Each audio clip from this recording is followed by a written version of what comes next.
है अखिल और ये है रामलीला। माना जाता है कि आदि कवि वाल्मीकि जी ही इस कलयुग में गोस्वामी तुलसीदास जी के रूप में जन्मे और उन्होंने मानव जाति के उद्धार के लिए संवत 1631 में रामचरितमानस की कथा का आरंभ किया।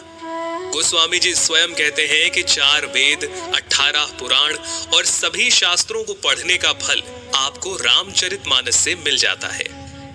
राम जी की कथा सबसे पहले शिव जी माता पार्वती को सुनाते हैं। रामचरितमानस के बालकांड में आपको बहुत सारी कथाएं मिल जाएंगी, जैसे सती माता का भ्रम और उनके द्वारा राम जी की परीक्षा, शिव जी द्वारा सती माता का त्यागा जाना, सती माता का दक्ष यज्ञ में जाना और पति के अपमान से दुखी होकर योगाग्नि से देह त्यागना, और फिर पार्वती जी का जन्म और शिव विवाह। परंतु राम जी के अवतार लेने के 2 मुख्य कारण रामचरितमानस में आप जान पाएंगे। पहला, मनु और शत्रुपा का 10,000 वर्षों तक का कठिन तप, जहां वो प्रभु से कहते हैं कि हमें आप जैसा पुत्र प्राप्त हो, जिसके उत्तर में करुणा निधान भगवान कहते हैं, ऐसा ही हो हे राजन, मैं अपना समान कहां जाकर खोजूं? अतः स्वयं ही आकर तुम्हारा पुत्र बनूंगा। और दूसरा कारण नारद मुनि का भगवान विष्णु को दिया गया श्राप। तुमने मुझे ठगा है, अतः अपने किए का फल अवश्य पाओगे।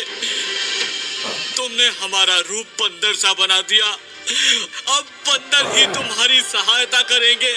तुमने मेरा बड़ा आहित किया है, इसीलिए तुम्हें भी स्त्री वियोग में दुखोगे।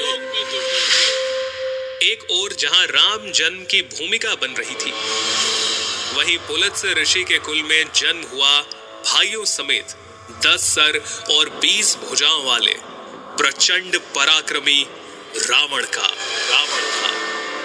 रावण और उसके भाइयों ने ब्रह्मा जी की तपस्या कर उनसे वरदान मांगा।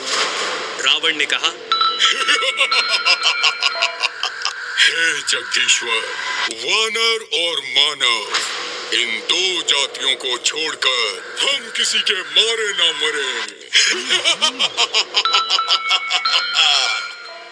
और कुंभकर्ण सरस्वती जी के प्रभाव के चलते इंद्रासन के स्थान पर निद्रासन का वर मांग बैठे, और विभीषण ने प्रभु चरणों में निष्काम प्रेम का वरदान मांगा। चलिए आगे बढ़ते हैं और आते हैं राजा दशरथ पर, जिन्हें ग्लानि थी कि उन्हें कोई पुत्र नहीं था। गुरु वशिष्ठ के कहे अनुसार